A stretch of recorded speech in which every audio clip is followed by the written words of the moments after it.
Howdy, I'm Bryan Shaw. I'm the chairman of the Texas Commission on Environmental Quality. Appreciate the opportunity to visit today about the relationship that we have ongoing with EPA and some of the challenges we face and some of the solutions that we've been trying to seek as a state to ensure that we maintain our path to environmental protectiveness that this state has been setting a trend and leadership role for the past several years. One of the issues that we face is that even though the state of Texas has had great success in improving environmental air quality amongst others, including water and improving our processing and storage, safe handling of waste, we have been under fire in recent months and years, frankly, from EPA, suggesting that our program is somehow leading to an unlevel playing field and that we're failing to meet the federal requirements. And unfortunately, as you look into the details of that, it becomes clear that EPA's concerns tend to be more associated with wanting to have federal control over state programs and less interested in looking at the success of the program that we have.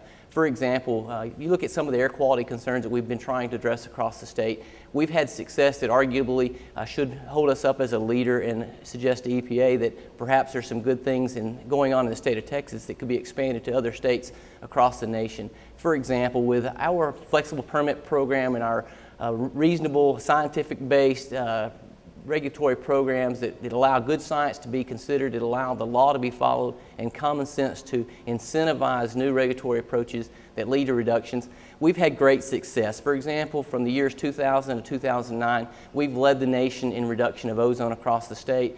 We've had a 27% reduction in ozone in the state of Texas, which is higher than any other state. We've done that partially through some enormous reductions in NOx, one of the precursors to ozone. We've had a 58% reduction in ozone in the years 2000 to 2009. So there's a lot of success there. We've done that while the state population has been growing dramatically and while the state's economy has, quite frankly, fared well compared to what a lot of other states have had available to them during these tough economic times.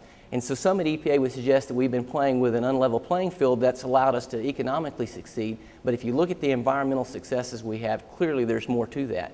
And in fact, if you look at some of the tools we've used, you'll find that we've been able to have this success by using some of the tools that EPA used to agree were good. EPA regional administrators stood arm in arm with us and celebrated our flexible permits program, for example, and it was held out as an example by that regional administrator that other states should be taken to DC and other states should apply that because it did what good environmental regulations do. It provided incentives for companies to provide additional environmental benefits in exchange for some flexibility to allow them to be more flexible in their operations, to be able to survive economically, thrive economically, create jobs that Texans need. And through that process, we were then able to further our environmental protections, further our economic development so we could basically pay for even more environmental improvements. So it's really a model program that we ought to be trying to find ways to extend beyond the state boundary lines. Instead, EPA is engaged in a battle suggesting that the federal government knows best, and if it's not the federal way, that it shouldn't be considered.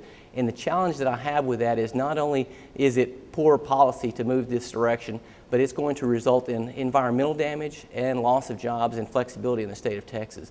And so we need to focus on what has worked for Texas, where we work cooperatively with the different stakeholders, the regulated community, the environmental community, and Texans across this great state to ensure that our regulatory programs make sense, that they're effective, and that they lead to the results that we want, minimizing those unintended consequences and doing so in a way that we can keep Texans at work, making further benefit and further progress.